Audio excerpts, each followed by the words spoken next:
আসসালামু আলাইকুম, কেমন আছো তোমরা সবাই? আজকে আমরা আর একটা বুয়েটের ম্যাথ নিয়ে এসেছি। এটা হলো বুয়েট 13-14 সাল এবং 2007-8 সালের অ্যাডমিশন কোয়েশ্চেনও এসেছিল। ওকে, তো এই ম্যাথটা আসলে আমরা পড়ে নিই।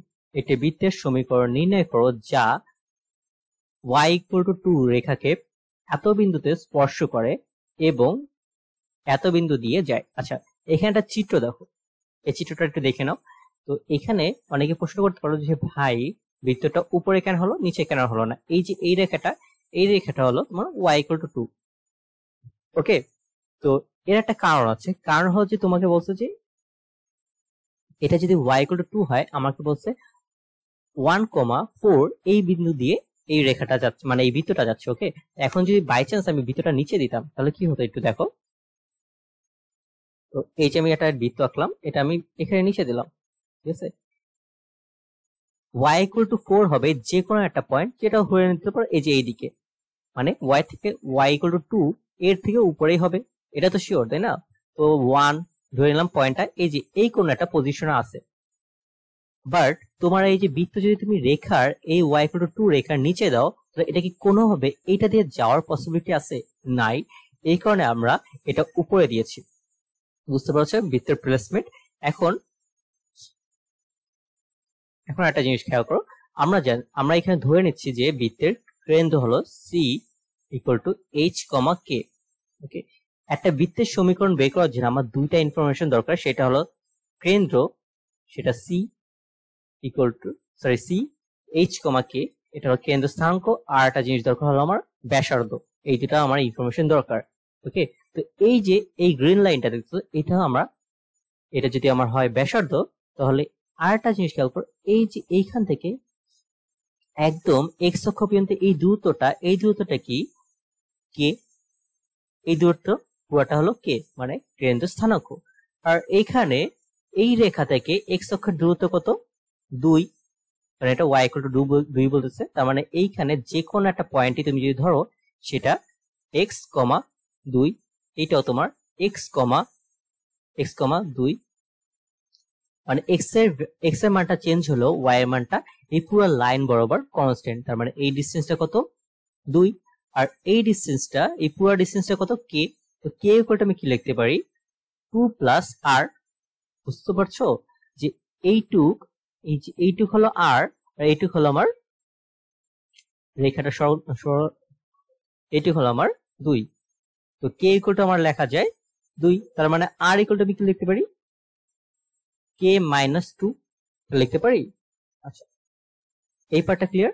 আর একটা জিনিস খেয়াল করো তুমি, আমি কোন একটা স্থানাঙ্ক ব্যবস্থায় এই যে মূল বিন্দু হতে এই বরাবর যদি চলি, তাহলে সেটা কি আমার এক্স এর স্থানাঙ্ক দেয়? এক্স এর স্থানাঙ্ক দিচ্ছে। তার মানে এই বৃত্তটা যেই পয়েন্টে এই সরলরেখাকে টাচ করা হলো 3,2 তে, 3,2 বিন্দুতে এখানে টাচ করেছে। আর স্পর্শকের উপরে এই ব্যাসার্ধ কি? অবশ্যই লম্ব হবে। আমি এর আগে একটা ভিডিওতে বলেছি যে স্পর্শকের উপরে বৃত্তের ব্যাসার্ধ আছে, সেটা লম্ব হয়। আর লম্ব অন স্পর্শক। ওকে, এটা আগেও বলা হয়েছে। তার মানে এই যে এইখানে যে এইচ এর স্থানাঙ্কটা আমার দরকার, এইচ এর স্থানাঙ্কটা আসলে k=2 প্লাস আর। আর এই যে এইখান থেকে এই ডিসটেন্সটা, এটা কত আমার? 3। কারণ এই বিন্দুটার স্থানাঙ্ক হলো 3,2। বুঝতে পেরেছো? তার মানে আমার h= কত? এই যে h= আমার 3। বুঝতে পারছি। আর k= আমি লিখতে পারি r-2, r+2 লিখতে পারি। এটা হলো আমার স্থানাঙ্ক। এখন বৃত্তের সমীকরণ বের করার জন্য আমরা জানি x-s² প্লাস y-k² r²। এটা ছিল আমার বৃত্তের সমীকরণের সূত্র। তাহলে এখানে কি লেখা যায়? x-3² প্লাস y-k² r= আমি কি লিখতে পারি?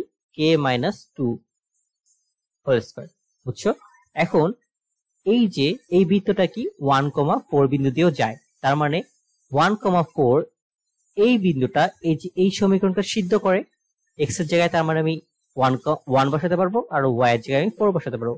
1 - 3 whole square plus 4 - k whole square equal to k - 2 whole square. দেখা যায় এখানে আমার আসে 4, 4 এ 4 কাটা থাকে হলো আমার, এই পাশে থাকে হলো কত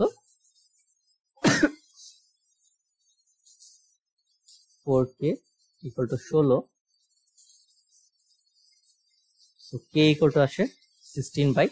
ওকে, এখন এই ভ্যালুটা আমি যদি এখানে বসাই তাহলে কি আসে আমার, x - 3 whole square plus y - 4 whole square equal to 4। Clear? এইখানে আমি শুধু k এর ভ্যালুটা বসাইলাম। এখন তোমরা একটু ক্যালকুলেট করে নিয়ে এটাকে স্ট্যান্ডার্ড ফর্মে নিয়ে আসলে হয়ে গেল। ওকে, আমি ওটা একটু দেখালাম না, ওটা তোমরা নিজেরা একটু করে নিও।